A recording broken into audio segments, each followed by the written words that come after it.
Merci de suivre ces 30 minutes d'information. Bonjour à tous et soyez les bienvenus. Voici le sommaire. En Côte d'Ivoire, les préparatifs du 27e congrès de l'Union postale universelle. Les travaux vont se tenir du 9 au 27 août prochain dans le district d'Abidjan autour du thème de la digitalisation. Mais quels sont les enjeux de cette rencontre? Les détails dans ce journal. Toujours en Côte d'Ivoire, le district d'Abidjan progressivement relooké. Plusieurs travaux de rénovation sont actuellement en cours ou complètement achevés. Des chantiers estimés à environ 10 milliards de francs CFA. Dans cette édition, un petit tour dans les communes de Cocody et de Port-Boué. Enfin, les Jeux olympiques de Tokyo 2021, la 5e place pour la sprinteuse ivoirienne Marie-Josée Talou, aujourd'hui lors de la finale du 200 mètres féminin. En Côte d'Ivoire, la 3e édition de la fête des armées à l'état-major, cérémonie hier en présence du Premier ministre Patrick Hachi qui représentait le président de la République Alassane Ouattara, chef suprême des armées. Thème retenu, solidaire pour une Côte d'Ivoire prospère et sécurisée. Cette célébration a été marquée par 2 temps forts, la distinction de 33 lauréats issus des différents corps de l'armée et un défilé militaire. Walter Amadou. Se rappeler des pionniers de l'armée fondée le 27 juin 1960. Raffermir les liens armée-nation, célébrer l'excellence et le mérite, voici entre autres les motivations de la fête des armées. La célébration est à sa 3e édition sous l'impulsion du chef d'état-major général des armées. C'est en 2019 qu'a germé l'idée de consacrer une journée aux armées à la date anniversaire de leur création. Cette initiative pour les hommes et les femmes en charge de la défense opérationnelle du territoire et de la protection des personnes et des biens, de marquer un temps d'arrêt, celui d'opérer une introspection individuelle et une réflexion prospective collective. D'où le choix du thème de la présente édition, solidaire pour une Côte d'Ivoire prospère et sécurisée. Au nombre des activités déjà menées, une collecte de sang de l'ensemble des personnels des forces de défense et de sécurité et corps paramilitaires sur l'ensemble du territoire, ainsi qu'un don en vivres et en médicaments à certaines populations de la frontière nord fragilisées par la menace terroriste. Pose de gerbes de fleurs au pied du monument aux morts en hommage aux soldats tombés au champ d'honneur. Un acte effectué par le Premier ministre, chef du gouvernement, Patrick Hachi, représentant le président de la République, Alassane Ouattara, chef suprême des armées. Puis, la récompense de 33 personnels issus de l'ensemble des forces pour leur exemplarité dans le service. Ces distingués ont reçu des coffrets des mains des autorités au rang desquelles Téné Birahima Ouattara, ministre d'État, ministre de la Défense. Une distinction ponctuée de remises de cadeaux souvenirs à plusieurs personnalités, témoignages de la gratitude des armées à leur égard. Se résume ainsi, ce lundi 2 août 2021, les temps forts de la cérémonie militaire de la fête des armées, débuté le 26 juillet dernier, dont le clou est ce défilé pédestre de troupes tenu à la place d'armes, général de corps d'armée Ouattara Thomas Dakin de l'état-major général des armées. Toujours en Côte d'Ivoire, les préparatifs du 27e congrès de l'Union postale universelle. Les travaux vont se dérouler du 9 au 27 août prochain dans le district d'Abidjan autour du thème « L'avenir du secteur postal face aux enjeux de la digitalisation ». Les participants vont débattre de la nouvelle stratégie postale pour les 4 années à venir. Du 9 au 27 août 2021, ce congrès va se tenir à Abidjan. Ça prouve déjà que la Côte d'Ivoire est un pays qui plaît et qui rayonne. On voit que les 10 ans de présidence de son Excellence, Monsieur le Président de la République, Alassane Ouattara, ont porté leurs fruits et font qu'une organisation internationale, telle que l'Union postale universelle, veut venir organiser ce congrès en Afrique, en Côte d'Ivoire. Donc c'est le congrès de l'Afrique, c'est le congrès de la Côte d'Ivoire. Les enjeux sont le renouvellement des instances. Donc c'est-à-dire que pendant ce congrès, on va réélire le nouveau directeur général de l'Union postale universelle, le directeur général adjoint, le vice-directeur général, les membres du conseil d'administration et puis aussi les membres du conseil d'exploitation. Étant donné que la Côte d'Ivoire est le pays qui organise le congrès dans ce mois d'août, donc nous aurons naturellement, de manière automatique, la présidence du conseil d'administration. Ensuite, le congrès va permettre de définir la nouvelle stratégie postale mondiale.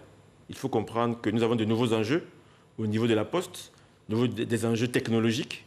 On voit aujourd'hui qu'à l'époque, enfin moi quand j'étais beaucoup plus jeune, pour amener un courrier, il fallait écrire une lettre et l'envoyer à la poste. Elle arrivait un jour, on recevait des réponses un jour. Aujourd'hui, avec un mail, le courrier est instantané. Ou avec un message WhatsApp ou un SMS, le courrier est instantané. Donc, mais la poste existe toujours. Donc il faut justement définir la nouvelle stratégie. Il y a de nouvelles choses qui existent comme le commerce électronique, qui est important, et puis aussi tout ce qui peut tourner autour des services financiers. Donc je pense que voici les enjeux de ce congrès. Donc c'est définir la nouvelle stratégie postale mondiale qui s'appellera la stratégie postale d'Abidjan. Donc qui va pendant les 4 prochaines années définir le métier de la poste. Je vous l'annonçais dans les titres, le district d'Abidjan s'embellit et améliore progressivement l'accessibilité.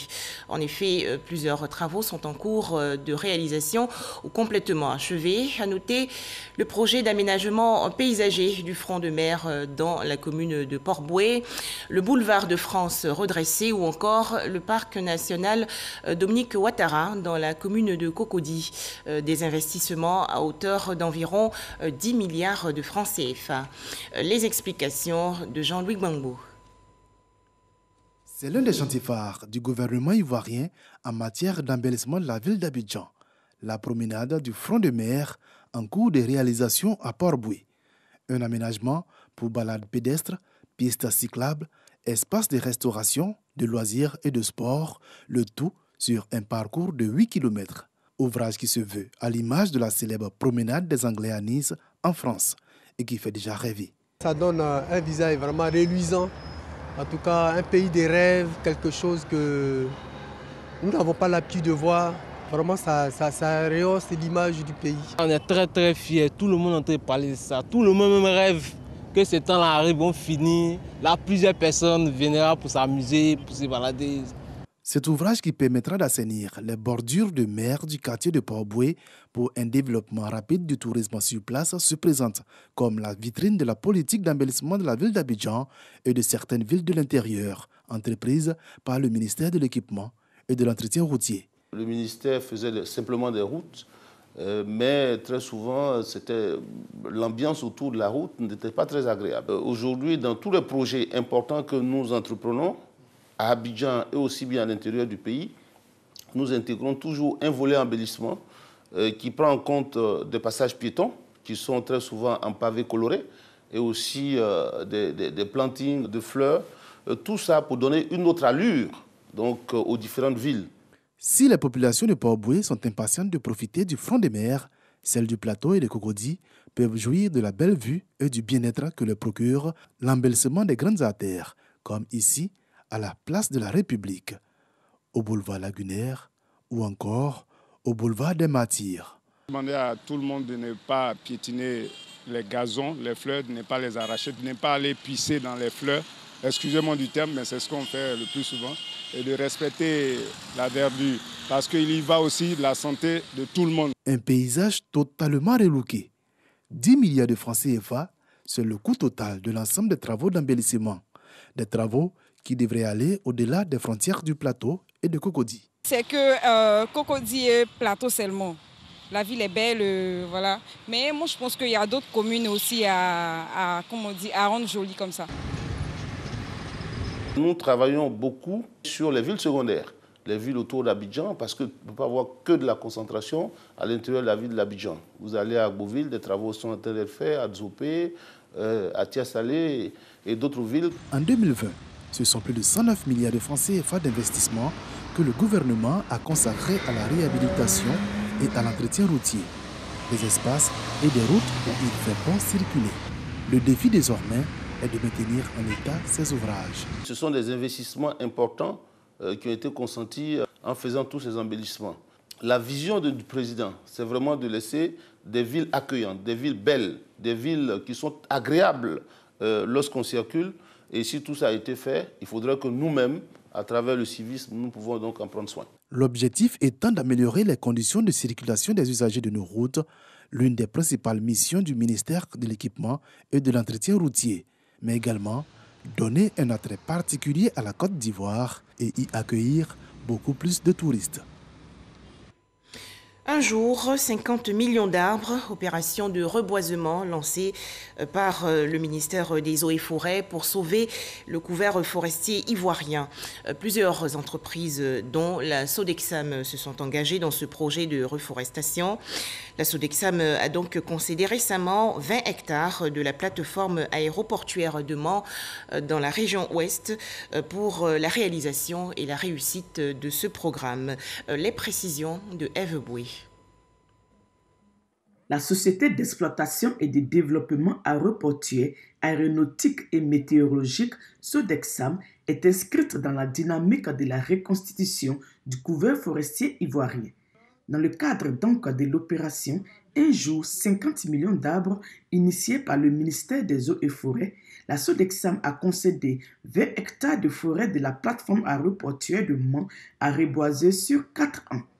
Le lancement officiel de cette opération est l'occasion de tirer la sonnette d'alarme sur l'état d'agonie de la forêt ivoirienne et d'inviter les uns et les autres à réagir. De 16 millions d'hectares au début du siècle, nous n'étions en mars 2021, c'est-à-dire il y a quelques mois, qu'à 2 900 000 hectares de forêt, soit un taux de couverture de l'ordre de 9,2% avec seulement 517 000 hectares de forêt dense. Ce constat nous interpelle toutes et tous.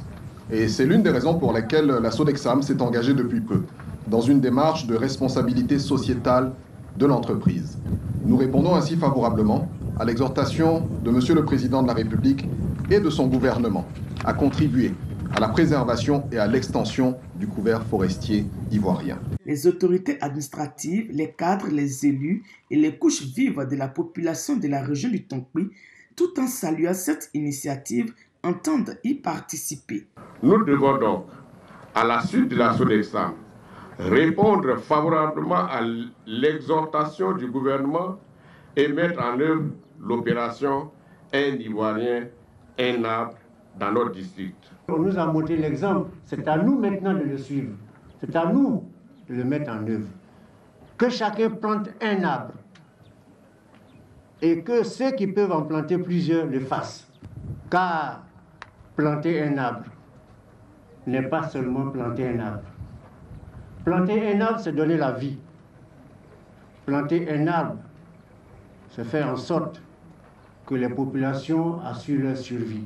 Il s'agira pour cette action de planter 5 555 arbres par an sur 5 hectares de 2021 à 2024, soit au total 22 220 plants sur 20 hectares. Dans l'actualité en Côte d'Ivoire également, le bilan des activités 2020-2021 des acteurs du service de coordination des établissements et structures socio-éducatives. Des travaux autour du thème « Tous ensemble pour des structures socio-éducatives de qualité ». Patricia Etia. Au cours des échanges, la directrice du service de coordination des structures éducatives de base a plaidé pour un renforcement de ces structures pour une couverture nationale afin d'atteindre davantage les populations cibles du programme social du gouvernement. Avec un résultat jugé satisfaisant au cours de l'année et malgré une légère baisse des effectifs due à la pandémie de la COVID-19, les travailleurs sociaux dans les centres de protection de la petite enfance, CPPE, les centres d'éducation spécialisée, CES, les centres sociaux, CS, les centres d'action communautaire ont joué un rôle prépondérant au moment de la pandémie. On a une bonne avancée avec de bonnes perspectives, puisque les partenaires ont commencé à nous accompagner en termes de création de, de structures. Et également, il y a le privé aussi qui s'est mise là-dedans. Il y a 59 structures privées qui ont été agréées. Et ça augure d'un bon avenir au niveau de la petite enfance et du travail social. Pour le représentant de la ministre de la Famille, de la Femme et de l'Enfant, il est important de prévenir la vulnérabilité des enfants. S'il est important de prendre en charge la petite enfance dans nos structures afin de les préparer à réussir la suite de leur cursus scolaire, il est aussi nécessaire d'encadrer les personnes vulnérables et les familles dans nos centres sociaux, sans oublier les enfants porteurs de handicap dans nos centres d'éducation spécialisés. La Côte d'Ivoire compte 81 centres de la petite enfance publique, 51 complexes socio-éducatifs, 51 centres spécialisés et 48 centres sociaux avec un effectif total de 18 423 enfants encadrés par 1271 travailleurs sociaux. Une rencontre entre enfants dits normaux et enfants en situation de handicap. Ces retrouvailles intitulées Mini-concert de la solidarité ont été organisées il y a quelques jours par l'Association pour la réinsertion des enfants par une éducation adaptée. À noter qu'une collecte de fonds a été également organisée pour soutenir la prise en charge des pensionnaires de la Page Blanche, centre médical et psychopédagogique. Le point, Walter Amadou. Une vingtaine d'artistes, au nombre desquels Zongo, Nash, TNT, Kajim, ont apporté leur contribution à ce mini-concert de la solidarité de la Page Blanche. C'est normal de nous voir ici pour donner de la joie à nos petits frères, à nos sœurs. Et n'oubliez pas que TNT, c'est aussi une fondation qui aide les orphelins aussi. C'est au lendemain de la crise post-électorale, quand l'école est en difficulté, qu'on a pris cette initiative. On en profite pour inviter aussi toutes les autres institutions, les orphelinats. C'est vraiment une initiative des artistes. C'est un moment de réjouissance et de partage entre des enfants dits normaux venus de différentes localités et des enfants en situation de handicap intellectuel âgés de 3 à 18 ans. Des enfants qui ne sont pas comme moi. J'éprouve de l'amour et de la peine. J'ai trouvé la fête très géniale. Je me suis bien amusée. La 9e édition du mini-concert de la solidarité de la Page Blanche coïncide cette année avec les 30 années d'existence de l'Association pour la réinsertion des enfants par une éducation adaptée. C'est vraiment pour aider les enfants à connaître aussi les enfants de la Page Blanche dans un premier temps. Savoir qu'un enfant, c'est un enfant, qu'il soit handicapé ou pas, il sait aussi s'amuser. Aussi aider la Page Blanche à pouvoir subvenir à ses besoins. Environ 1500 enfants ont pris part à cette fête qui est également une opportunité pour collecter des fonds afin de faire face aux charges des activités de vacances de la Page Blanche et sensibiliser les populations sur le handicap intellectuel. La Page Blanche, c'est une cinquantaine de pensionnaires permanents.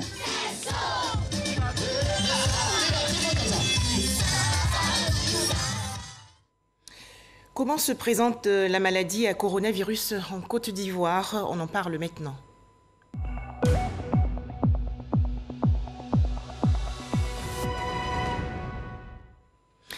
63 nouveaux cas de coronavirus enregistrés hier en Côte d'Ivoire par le ministère de la Santé, de l'Hygiène publique et de la couverture maladie universelle. Le pays dénombre actuellement 50 341 cas confirmés de coronavirus, 49 461 guérisons, 332 décès et 548 cas actifs. À noter que le 1er août dernier, 3 650 doses de vaccins contre le coronavirus ont été administrées, soit un total de 1 023 548 doses administrées. Et pour lutter efficacement contre la maladie à coronavirus, cet atelier de formation des agents des centres de dépistage Covid-19 du district d'Abidjan. C'est une initiative de l'Institut national d'hygiène publique en collaboration avec l'agence ivoirienne de marketing social. Les travaux portent sur les techniques de sensibilisation des populations, le respect des mesures de prévention et l'importance de la vaccination contre le coronavirus. Laure Goretti et Sephora Zegui.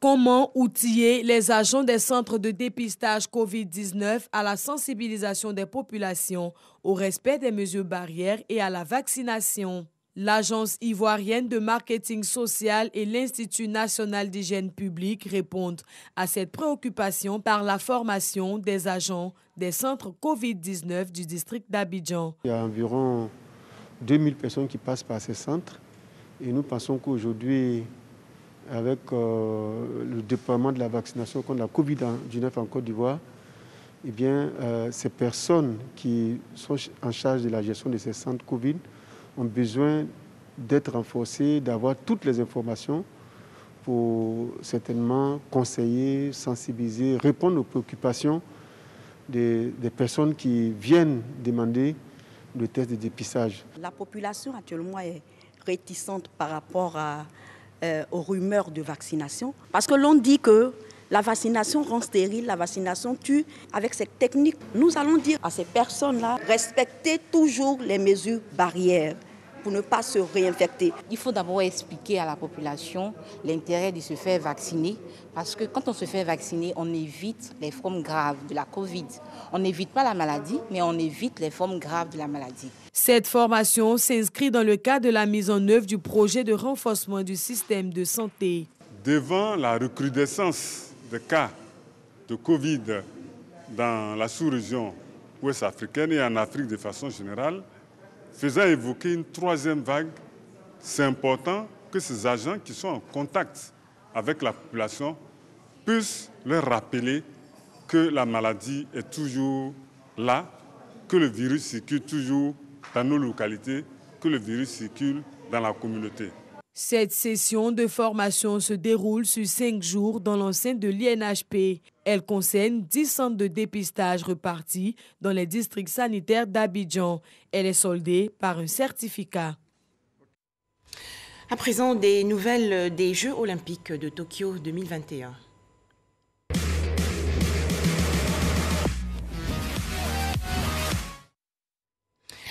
Les Jeux olympiques de Tokyo 2021, 5e place pour la sprinteuse ivoirienne Marie-Josée Talou aujourd'hui lors de la finale du 200 mètres féminin avec 22 secondes 27 centièmes.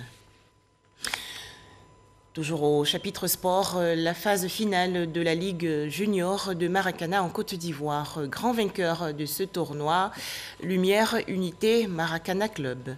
Les précisions de Aude Alébé du service sport.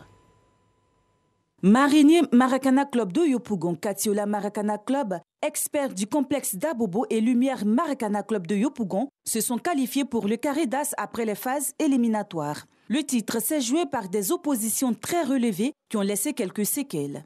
Au terme de ces confrontations, l'UMAC de Yopougon se hisse à la première place.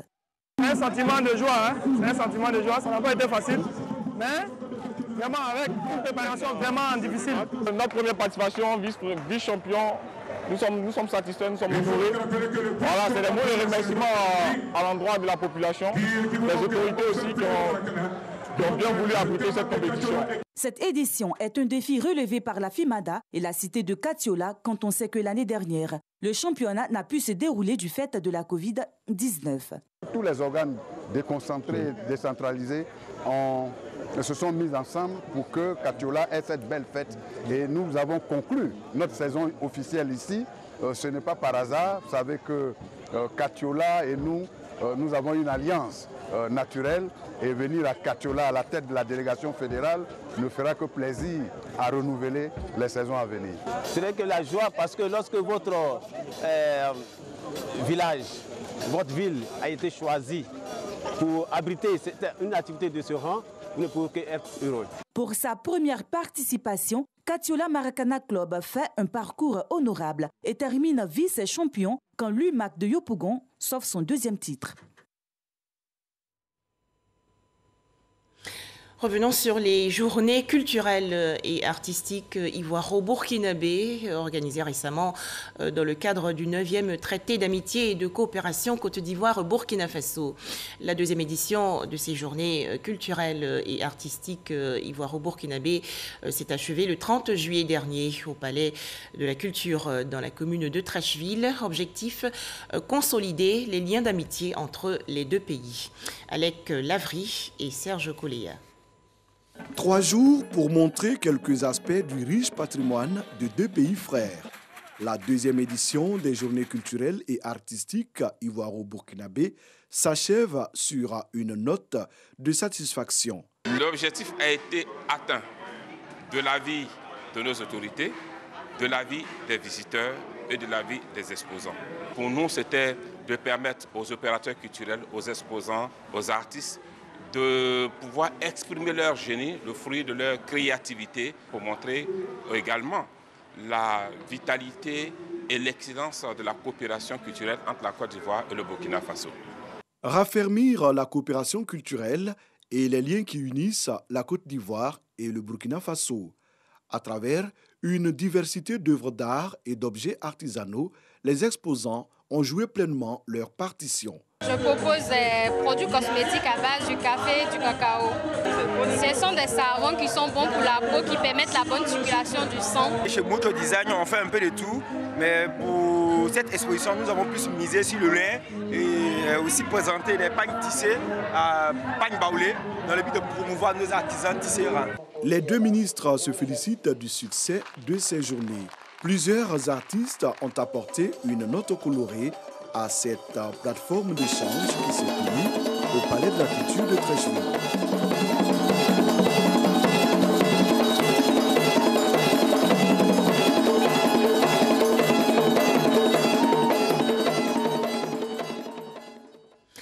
Le Bénin a célébré le 1er août dernier la 61e édition de sa fête nationale. Les ressortissants béninois vivant en Côte d'Ivoire ont donc organisé des réjouissances dans le district d'Abidjan. Franck Quadio, Walter Amadou et Laure Goretti. Le 1er août marque la célébration de l'anniversaire de l'indépendance du Bénin. Les ressortissants de ce pays en Côte d'Ivoire ont célébré l'événement. Un déjeuner est offert par le consul du Bénin avec la participation de plusieurs représentations diplomatiques accréditées en Côte d'Ivoire. Cette cérémonie est pour moi un devoir patriotique. Que de joie pour moi, que de félicitations, que d'actions propulsives du développement du Bénin. Le premier acte majeur du consulat honoraire à votre endroit est la délivrance de la carte d'identité consulaire biométrique, répondant ainsi aux exigences administratives et règlements du pays hôte. Ce pays célèbre ainsi le 61e anniversaire de son accession à la souveraineté. Ernest Dabou, le consul honoraire, a exhorté ses compatriotes à l'union et à la cohésion sociale pour le développement du Bénin. La communauté béninoise dans ce pays est riche de compétences avérées, de civilité, de vivre ensemble avec les nationaux et les autres communautés étrangères résidant en Côte d'Ivoire. Je l'exhorte à maintenir le cap.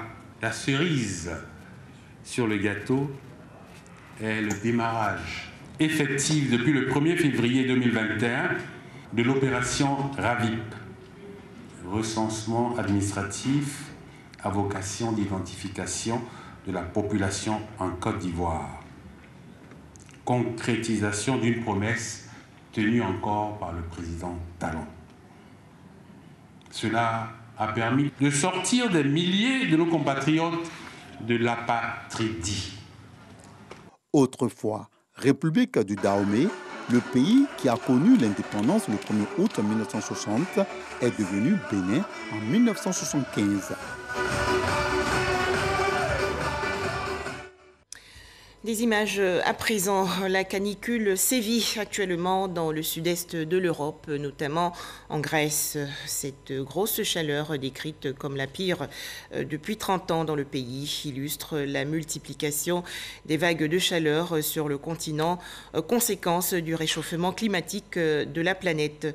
Selon les scientifiques, les émissions de gaz à effet de serre accroissent la puissance, la durée et le rythme de répétition des vagues de chaleur. Enfin, en Afghanistan, la grosse peur des collaborateurs de l'armée américaine. En effet, si les États-Unis promettent d'évacuer les personnels qui ont travaillé pour eux, les premières rotations ne concernent qu'une fraction d'entre eux. Beaucoup redoutent donc d'être livrés à la vengeance des talibans. Voilà, merci de nous avoir suivis. D'autres informations sur notre site rti.ci.